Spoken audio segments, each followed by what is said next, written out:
Good, great. I guess my presentation today is just about the integrated approach to geophysics for near-surface engineering and exploration applications. Our company is primarily focused in these realms, also environmental as well. At a glance, our company is something here. At a glance, our company is an engineering firm based out in Essen, Germany, but we have two offices here in Canada, one in Calgary, which I'm based at, and one in Vancouver, where we primarily serve the mining industry and the oil and gas industry in the Northeast. We also do a bunch of infrastructure projects for things like the BC Hydro Site C project for roads and bridges and various projects like that. To go through my project, or to go through my presentation, I'm just going to be basically giving a very basic geophysics 101, the near surface limitations of my professions of geophysics, near surface geophysics. I'll be going through the technological advances that have sort of helped with those limitations, and then I'll be going through a case study, a few case studies where we've integrated multiple methods at the near surface and deep. Yeah. At its core, geophysics is understanding the Earth through the measurement of Earth's physical properties. I'm sure you're all aware of this already. Some of the common properties that we measure are density, acoustic impedance, electrical resistivity, dielectric constant, magnetic susceptibility, and water content. But the key requirement for us is that a measurable contrast in the physical properties, physical properties must be present in order for us to see it. So in our experience, there's basically three aspects of any job. The known knowns, the things that you know, so things like boreholes, outcrops, soil chemistry. The things that you know that you don't know. So this is typically the project objectives, the finding bedrock depth, river cross thickness, muskeg depth, an extent of clay in a particular site. And all of these are typically remedied with drills or soil probes by engineers. And then where geophysics really shines is the unknown unknowns. So the things you don't know that you don't know. So things like voids and things that are unplanned surprises at the site, which can, for a client, can lead to huge cost overruns in the grand scheme of things. And basically, geophysics can help identify the known unknowns and the unknown unknowns. I hope that's not as confusing as it sounds. It's a little bit of wordplay that some of the other guys like to use. So some of the common limitations of near-surface geophysics is that, again, mathematical contrast in the physical properties is not present. Resolution, so the deeper the investigation, the lower the resolution we have. And the targets at depth must be of sufficient size to image given parameters that we use. Also, things like site conditions are not conducive to the survey goals. So you could have a 100 meter by 100 meter site, but your target depth is 60 or 70 meters deep. Also, things like that get in the way are infrastructure, landowners, and in the case of seismic, we have noisy sites, so things like cars or even people. That's and then also something that it's not really from a technical standpoint, but is the cost of the project. A lot of the times, I'm sure many of you have come across this in the same predicament. where the client essentially treats our service as a commodity, and typically low bids win. And in the end, the client gets a questionable product that meets only the minimum requirements of the project. So for us, this has been particularly problematic for critical infrastructure projects like tailing stands, where if the client had spent an extra little bit of cash on a project, they would have that much more about their site. Sorry, a second here. So there's also a number of there's also a number of articles that address this cost thing.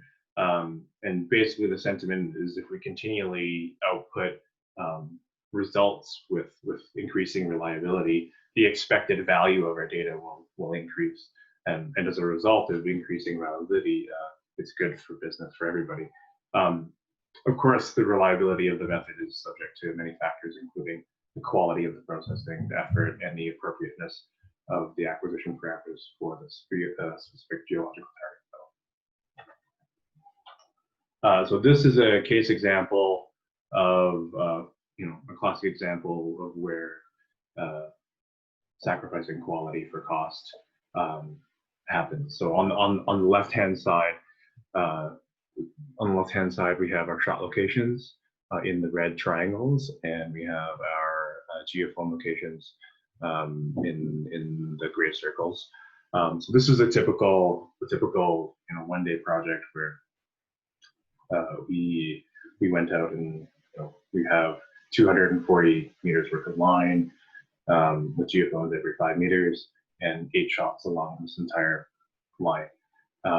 And the output is basically a good idea of what bedrock is, which is that red line, and some intermediate layer in between, which is the blue line. You can see the associated velocities in there too.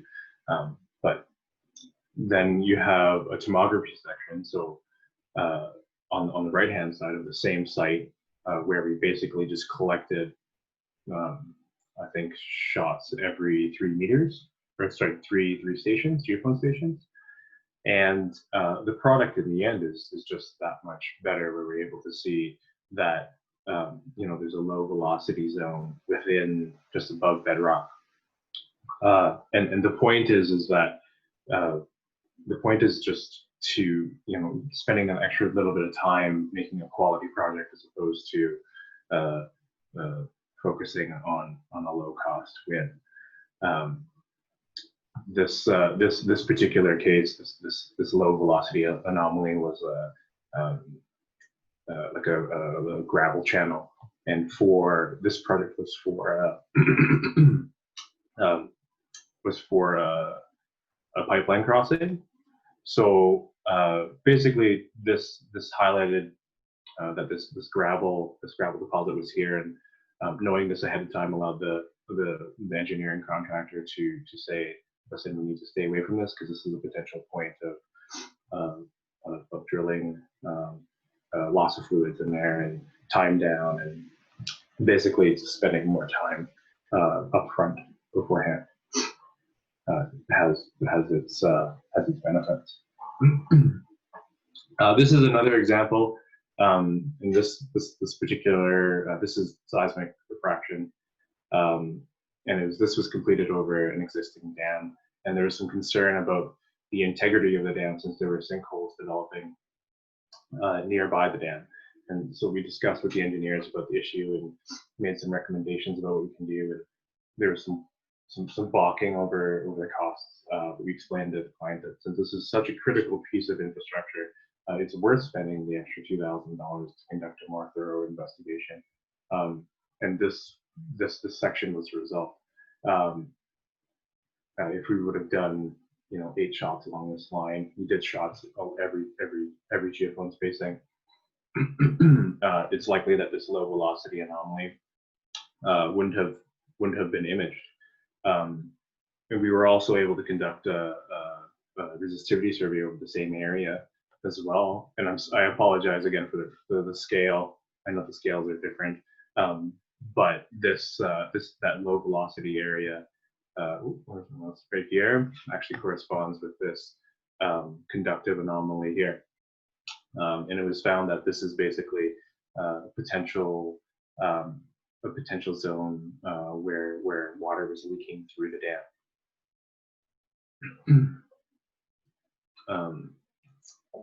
So I apologize ahead of time. This is sort of a obligatory product placement. And I guess, so how do we remedy these limitations? We use multiple methods, and we use better equipment. It's only until recently that the near-surface community has benefited from the same technological advances that the seismic and oil and gas industry has. The money to implement and take advantage of the new technology and processing power just wasn't there until very recently. We're finally seeing things like automation, smaller pieces of equipment, and remote accessibility that the manufacturers are putting out. And for this particular presentation, I'm just going to be focusing on seismic, but I could honestly just go on forever about the advances in resistivity, GPR, and borehole equipment. So from my own experience doing near-surface seismic, each system used to have a dedicated series of cables for geophones, data transfer, and shotline.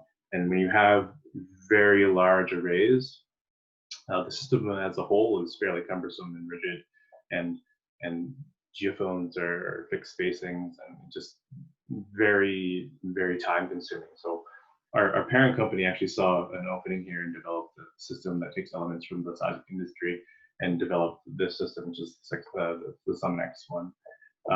It has a single tiny but robust self-healing cable that's in the middle, and it handles everything. It handles data transmission and geophones and the shot line, and we cut down basically about 66% of the equipment that's required in the field.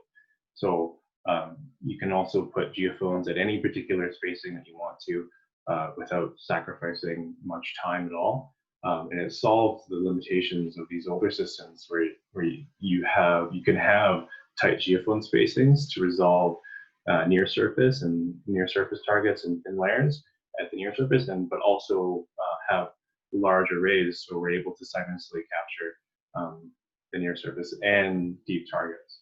And I'll show you an example of that later. But basically, the increased processing power and light form factor of all this new technology has allowed us to collect vastly more data in a given time period, resulting in cost and time efficiencies over the span of the project. Really, the one little fun fact that I actually learned today about the system is that it actually digitizes the signal at the geophone as opposed to at the seismograph, which so the data is less susceptible to electrical noise, which results in higher quality data in areas where you have heavy infrastructure. So getting into the case study, this is from a prospective mine where a deep aquifer had potential to mine, or the deep aquifer had a potential to flood the planned mine in general. So the objectives of the project were to map bedrock structure, potential fluid migration paths, and also to map the continuity of clay that acts as a cap for these deep water structures. So what we collected was airborne frequency domain EM, ground time domain EM, and also seismic that was also processed as refraction and reflection. So the combined data is used as a basis for risk assessment from the mine to say, like, beforehand, basically, what are the potential issues when you're developing your mine. So this is the airborne frequency domain data. It's a depth slice about 200 meters, more or less, along a 1.8 kilometer long line. I'll be bringing these sections back in later as a combined thing, so that way you guys can see exactly how everything was combined together. This is the ground time domain data. You can see that the resolution of the data is not quite as good as the frequency domain data, but we are getting much higher depth. This is the seismic refraction results, where you basically can see this near surface low velocity layer.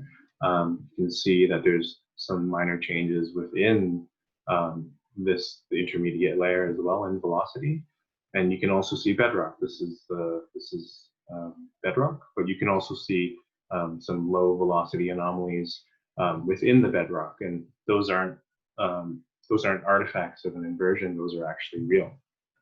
And the reason why we know that is because we have the seismic reflection data from that same line. So I'll flip in between these two. I know the changes and the scales are a little bit different, but basically this is the seismic reflection results, and this is that bedrock, and you can see that there's lots and lots of structure within the bedrock, and you can see that the structures, it goes through all the way through these intermediate layers all the way up to the surface. You can see that there's lower amplitude areas which are indicative of potential gas pockets, and you can see that there's at the very, very near surface in the upper, I would say 30 meters or so, you can see this very, very thin layer at the surface, and all of this was a result of basically having optimized field parameters, and the system that we used allowed us to do that. So this 5-meter spacing across this 1.5 kilometers, and we did 15-meter shot interval. This is the interpretation of everything combined. So this particular one is seismic refraction on the bottom and seismic reflection on the top. You can see that we found some channels in here. You can see that low amplitude anomaly over here that we thought was probably gas. And from the reflection, you can also see that we picked a bunch of structure, which is the red lines, and this collapse features throughout here. And those collapse features actually correspond to velocity lows in the bedrock as well, like I pointed out before, the anomalies. And basically, this bedrock is an aquifer that basically allows water to move up to the surface. So these fractures, that's what we were targeting, and that's what the client was interested in. This is also just the ground time domain survey overlaying on top of the interpretation, and it basically supports this deep aquifer. So the deep aquifer is actually has salt water in it as well. So yeah, the ground time domain was able to help us target these particular areas where fluid migration was imminent. And likewise with the frequency domain survey, we're able to see this clay till at the near surface right here, which we outlined in the seismic reflection.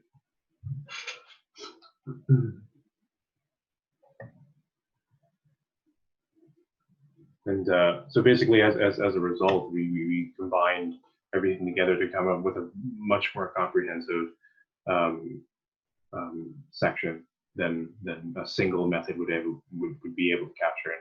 And really, that's a function of who your client is, I think. So, so I guess other applications to do this are to we can reduce, sorry, this approach can be applied to a host of other projects to reduce field acquisition time, improve the overall data quality, and reduce the risk of a project.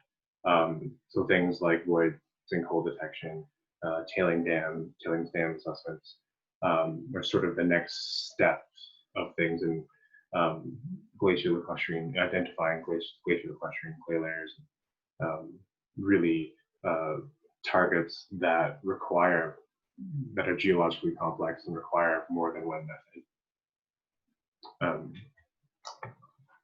So this is just a graph of, this is a graph we typically show to our clients that details how geophysics has the most value in the earlier stages of the project, because it can have, because of the impact that it can have on planning the project as a whole. So you spend a little bit of money up front, and you basically you have, you know where things are before you start digging, you start drilling, you start planning your site. And so in the later stages of the project, it's about more mitigating issues, and those issues can be resolved if we just do the geophysics up front. So yeah, as a conclusions, we you know, as at the start of every project, we have the known unknowns, and it's just identifying the known unknowns, known unknowns, and then unknown unknowns. And these technological advances in near surface geophysics has resulted in resolving some of the limitations that we've had with near surface geophysics. The integrated geophysical approach can have vast improvements in subsurface understanding compared to just methods by themselves. And then, you know, we're hoping that we can apply these methods more so into things like void and single well detection, killing dam assessments, and detection of complex targets. And so the cost of geophysics tends to increase over a span of a project, so it's worthwhile to perform site-wide risk assessments earlier on in the project as opposed to later on. That's an excellent talk, Patrick. Really, really interesting. Yeah, excellent case study. It's really cool when you'll be able to integrate so many types of surveys together. So we have a open question session if you're willing to stick around, Patrick, for a little bit longer. Yeah, sure. I'm sure people will have questions. Yeah, I just want to apologize beforehand. I think my kids might be rummaging around here, so that's okay. That's the times we live in. Like you remember the ambassador that was doing a talk and then the kids walked in? Yeah, exactly. Yeah. Exactly. I have a question. I'll start a question session. Sure. When Graham told us about those seismic cables, it sounded really cool, and wow, it's amazing. I'm not sure if you said it. It's not a passive source, right? It's an active source. That's right. Yeah. Active. I mean, we can do both. I mean, we've done MASW with the system as well. And really that point about the conversion of the digital signal at the geophone as opposed to at the seismograph. Like, I'm not sure if you guys are aware of like the geodes, like the specific brand from Geometrics, but all of that happens in the seismograph. So like along the array, the signal is susceptible to electrical noise, and we've just seen, you know, little things like that where you know, you get that much more improvement in the data itself. So I mean, like for us, it's been sort of a boon. It's been pretty incredible. Like we've been suffering for all these years using you know, equipment from the 90s essentially, right? So yeah. And then the coupling is the same as a regular geophone, or that's correct. Yeah. Wow. Yeah. Sounds like a leap forward. Yeah, it's a. I mean, to you know, some of our older guys, they basically were saying like they wouldn't be in as good a shape if it wasn't you know, for this type, for the older equipment, right? It was heavy, it was cumbersome, and you know, climbing through a bush and waist deep snow and things like that, right? So you know, we have it easy, the younger generation, right? That's great. Anyone else would like to ask a question? I don't want to monopolize Patrick's time. Can I ask something, Dominique?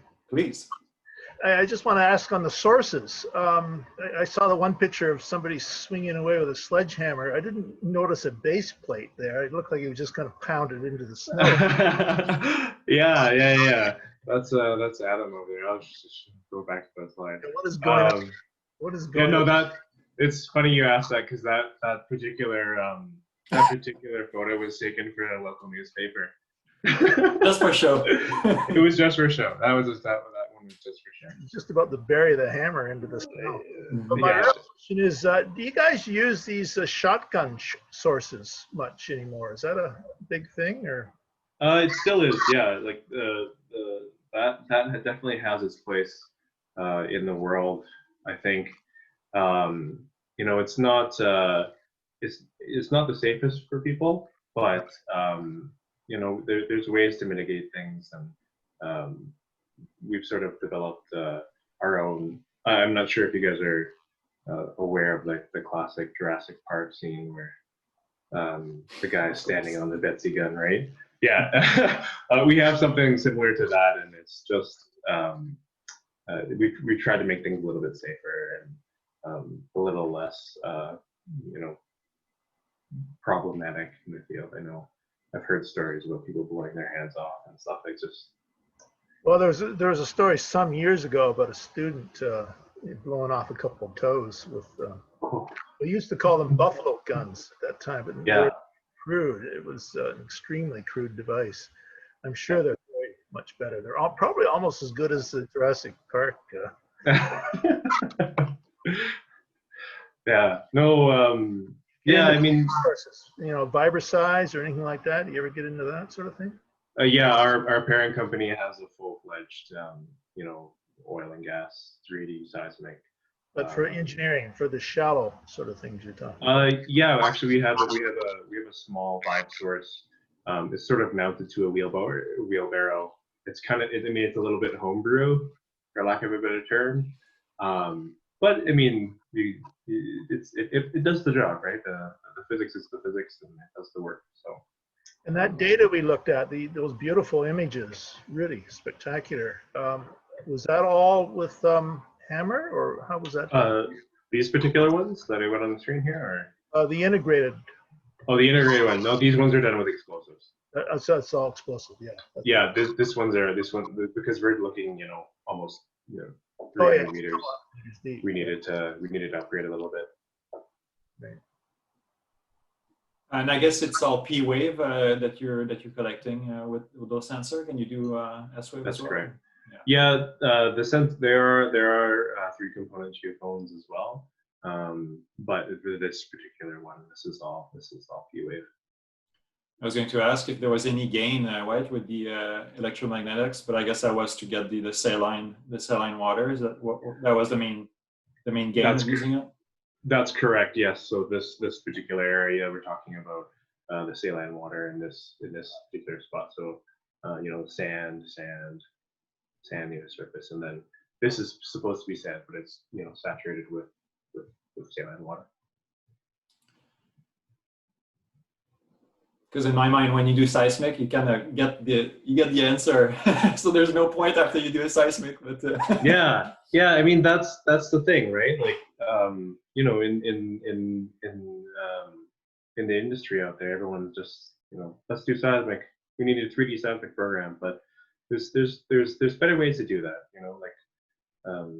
There's better ways to do geophysics in general. I think that's sort of the first thing that a lot of people think about when geophysics comes to their mind is seismic, which is unfortunate, I think. Anyway, I mean, there's so many other fun things out there. Right? So, Patrick, thanks very much for all that, especially the comment you made about how you optimize the seismic work. And I was just wondering, when you're doing this seismic reflection, do you spend a fair amount of time about like figuring out offsets and all that kind of thing, or do you just apply a standard shoot as much as you can and get as many geophones down. How does that work? Yeah, I mean, there's a lot of planning that happens ahead of time.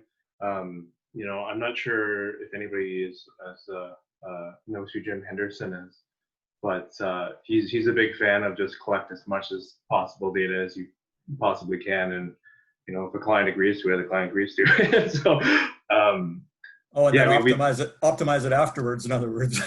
Yeah, exactly, right? Like, I mean, there's a lot of things you can play around with after you do that, right? So yeah, I mean, in general, we do spend some time you know, designing the survey beforehand, but you know, if we can collect as much as we possibly can, then we'll do it. This particular seismic reflection, like, how did you get this data? Was it stacked like with a particular window, or how did that go? To be honest, like for this particular section, we source out most of our processing. So we let the guys that do it for a living, like nonstop, like being not for a living, but I mean for a living, but you know, they're professionals at it, and you know, our particular company is, I mean, we're more so near surface guys, so we're looking at refraction. I mean, there's millions of dollars spent on seismic reflection processing software, and certainly, like, that's for a company that mostly does near surface stuff, that's kind of out of our budget. So well, these are really good results, so thanks for sharing that. Yeah, no problem. We have one question from the chat box asking if have you been using weight drops as a source? Yeah, we do. Basically, we use everything that we possibly can. You know, given the circumstances. You know, in some cases, a hammer isn't enough. We'll use you know, hydraulic weight drop systems or elastic weight drop systems. Yeah, it just varies from job to job and site accessibility, and yeah. I guess part of the comment was that explosives, if you're in an urban environment, is it an issue to use, for instance, to use a gun if you're in an urban setting?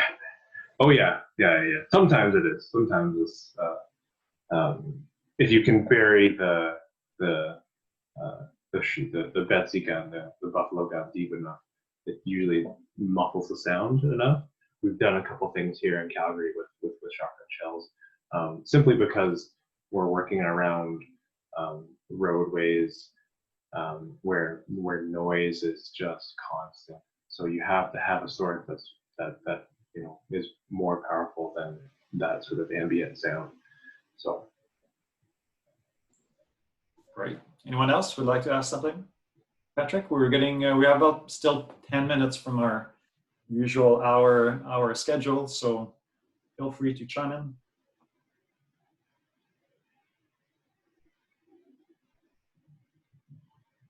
It's quite a crowd. Everybody's thinking really hard. Yeah. Is this the typical size that a group of crowd that you guys have? Can you repeat your question? Sorry, I didn't get it. Sorry, is this the typical size of, like, you know, the crowd size? Audience, yeah, it varies. I think the largest we had was like in the low 30s, but usually, yeah, between 20 and 30. That's kind of our number. I mean, we didn't do that many, right? Since COVID, basically, we started doing the Zoom talks. Before, it was in a small room downtown Vancouver. Right. So we increased our numbers. That's for sure. And we can invite people like you. Out of town. Yeah. Are you in Calgary, or? I am based in Calgary. Yeah. The greater Calgary.